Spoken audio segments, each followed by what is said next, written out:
Today we're going to be talking about lesson 8.3 on the volumes of spheres. So you see a picture of a sphere here, which is what we would probably commonly call a ball.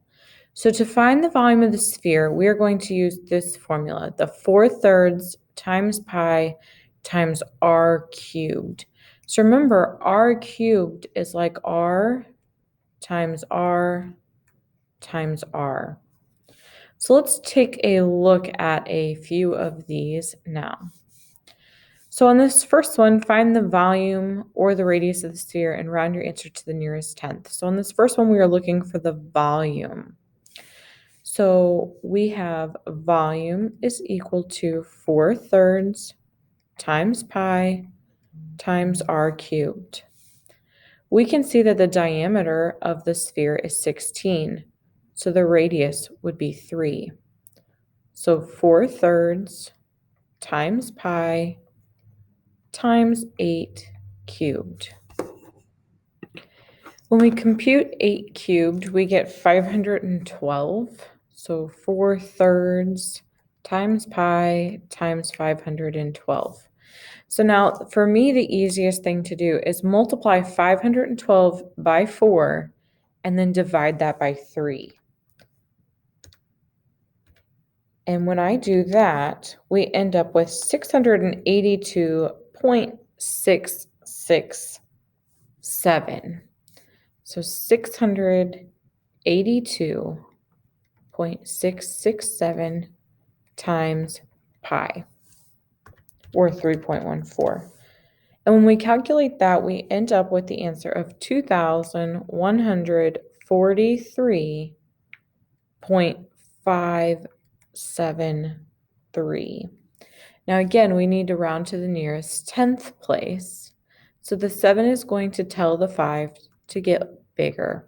So our answer here would be the volume is equal to 2,143.6 feet cubed, because our units for volume are always cubed.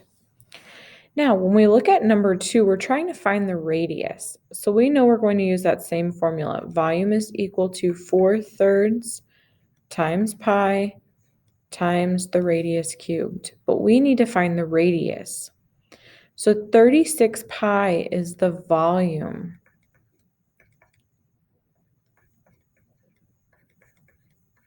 So now we need to decide what would be best to be able to solve this equation. So the first thing that I notice is that both sides have a pi. So if I divide by pi on both sides, this side is going to cancel and this is going to cancel. So I'd be left with 36 equals 4/3 r cubed. Now, 4/3 and r cubed are being multiplied, but we can't divide by a fraction because the opposite of multiplication would be to divide. But since we can't divide by a fraction, we multiply by that reciprocal on both sides. So again, we're just solving this equation. So 4/3 and 3/4 would cancel and leave us with r cubed. We can cross cancel 4 and 36. 3 times 9 is 27. So r cubed is 27. So in order to find r, we are going to take the cubed root of both sides. The cubed root of r cubed is r. Now we need to find a number that multiplied by itself 3 times is going to equal 27. So we know that 1 times 1 times 1 is 1. 2 times 2 times 2, 2 times 2 is 4, times 2 is 8. 3 times 3 times 3, 3 times 3 is 9, times 3 is 27. So the cubed root of 27 is 3. So our radius would be 3 meters. Now, let's take a look at the next set. So it says find the volume of the composite solid. Round your answer to the nearest tenth. Now, we need to first decide what figures or what shapes make up the solid. So if I look here, I see two hemispheres that are the same size. So that would equal one sphere.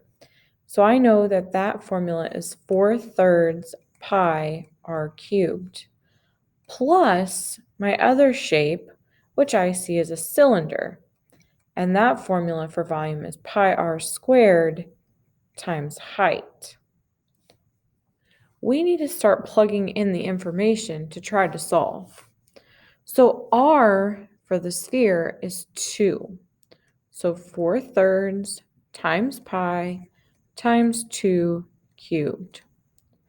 For the second part, pi r squared, the radius of that cylinder is also 2, times the height.